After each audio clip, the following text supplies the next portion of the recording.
Salut les amis, bienvenue sur votre plateforme. J'espère que vous allez bien.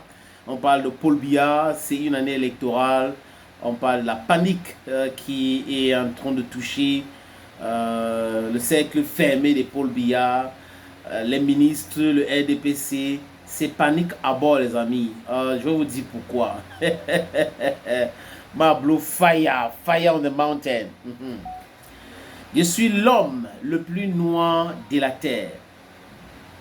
Bamendaman, Bakweman, Ekonaman, Giman, and proudly so.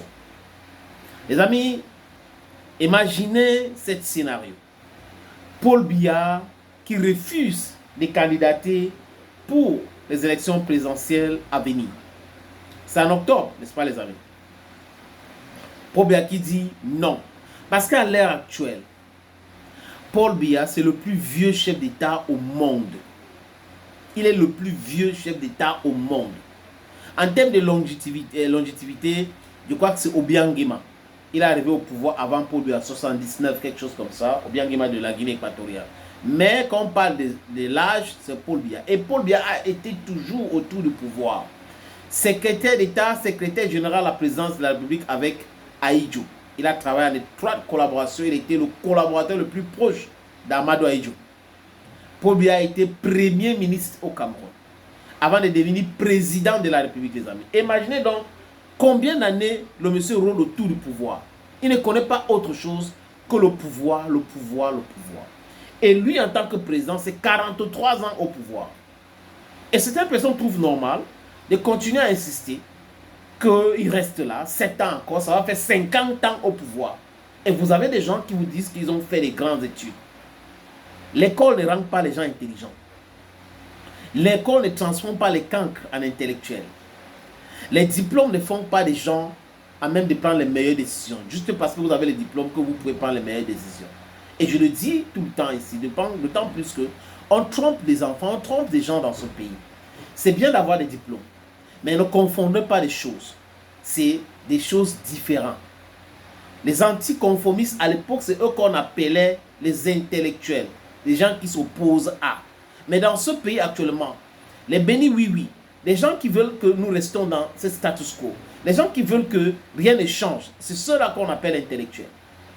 Être intelligent et être intellectuel, avoir des diplômes, c'est totalement des choses différentes.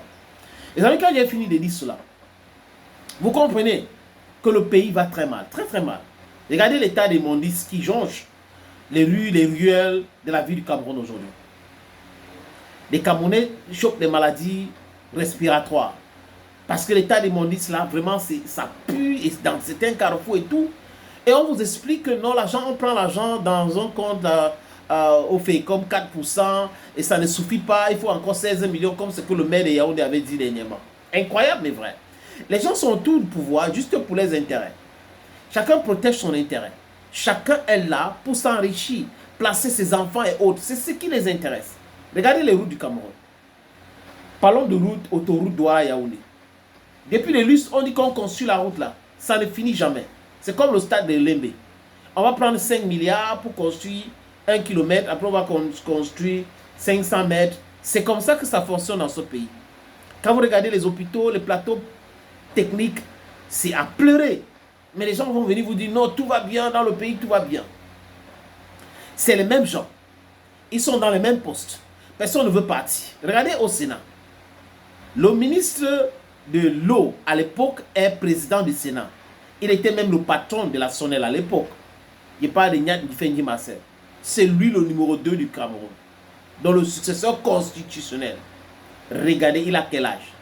Allons à l'Assemblée nationale. Kavaye Yege Djibril, l'éternel président de l'Assemblée nationale. Il a quel âge? Donc on est dans un pays qui se veut émergent, où les gens doivent courir, comprendre les choses, aller très vite. Mais elle est gérée par qui? Par qui? Regardez la qualité des gens. Qu'est-ce qui change dans le pays? Et on vous prend les histoires sur les réseaux sociaux, changement de mentalité et tout ça, alors que ceux qui gouvernent le Cameroun ne veulent pas que ça change. Parce que s'ils voulaient que ça change, ils devaient d'abord commencer par le système éducatif camerounais. C'est un système colonial qui continue jusqu'à aujourd'hui. La double imposition, l'économie d'un pays qui est contrôlé par la France. Parce que les industriels qui sont au Cameroun aujourd'hui sont les Français. Les grandes firmes appartiennent à la France. Les PME et autres, oui, c'est pour les Camerounais.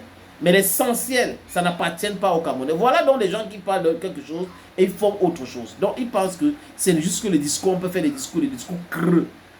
Nous autres, on comprend cela. Beaucoup de personnes, on n'est pas dans cette distraction où on a des politiciens qui ne savent pas prendre position, qui ne veulent pas prendre position sur des sujets essentiels, juste parce qu'ils sont dans le système. Ils ne condamnent rien clairement. Ils disent des choses de façon sommaire, de façon abracadabranquesque comme ça, les amis. Et on a des influenceurs qui influencent négativement les gens, qui mettent les gens en bateau et prétendent être dans l'opposition alors qu'ils ne s'opposent à rien, alors qu'on les paye pour détruire même cette opposition. Donc vous voyez, il y a beaucoup de choses dans ce pays. Donc on imagine un seul instant que Paul Biya, qui est le président de la République actuelle, décide de ne pas aller aux élections. Ça sera le branle-bas, les amis. Vous avez vu ce qui s'est commencé? Kavaye Djibril va organiser un meeting. Après, on a dit non, c'est pas au nom de RDPC et tout ça. L'autre qui est venu à Douala Ngongo visiter les infrastructures portières. Et il était avec Gang Messi dans la lake et autres. Pour aller à l'Est, il a commencé à dire non. Donc, voilà ce que le Cameroun peut devenir demain. Les gens qui vont fuir ce pays. Si Paul Biya décide de ne pas aller aux élections et décide aussi que ce soit transparent, que vraiment n'importe qui peut gagner les élections, que c'est imaginez un seul instant ce qui va se passer. Oh, des Goron. Je suis sûr que certains ont déjà leur double nationalité, ils ont déjà leur passeport prêt, que le jour ça fait bam, je suis déjà parti. Le Cameroun est gouverné par ceux qui considèrent le Cameroun comme les vaches à l'air. Et ce Cameroun, c'est un pays qui existe vraiment quelque part où on doit aller seulement prendre ce qu'on veut prendre après, business as usual. Mais regardez, quand vous regardez le Cameroun de tous les jours, qu'est-ce qui marche? Secteur de la santé, l'éducation. Hein? Qu'est-ce qui marche? Les avocats grèvent tous les jours. Les médecins, les enseignants. Ça va dans tous les sens. Un pays où il y a de la richesse. Un pays immensément riche, mais paradoxalement très pauvre. Un pays où on a des gens qui disent qu'ils sont des économistes, mais qui vont aller à la fond, comment on appelle ça, qui vont aller au Fonds monétaire international, prendre l'argent là-bas. Ils savent pertinemment que l'argent qu'ils sont en train de prendre là, ce n'est pas pour développer quelque chose. Cet argent-là, on appelle les dettes sales. Ils prennent ça quand même. Et ça finit dans les poches. Ça finit dans leurs poches. J'imagine seulement que Paul Biya n'est pas candidat, les amis, parce que Paul Biya c'est le RDPC. Comme Aïdjo c'était CNU. Et c'est la même chose. Donc, le patrimoine du RDPC appartient à l'État du Cameroun. Donc, si Paul Biya n'est pas présent du Cameroun, le RDPC va disparaître. C'est un parti qui va plus. Ça ne peut pas supporter la pression après Paul Biya.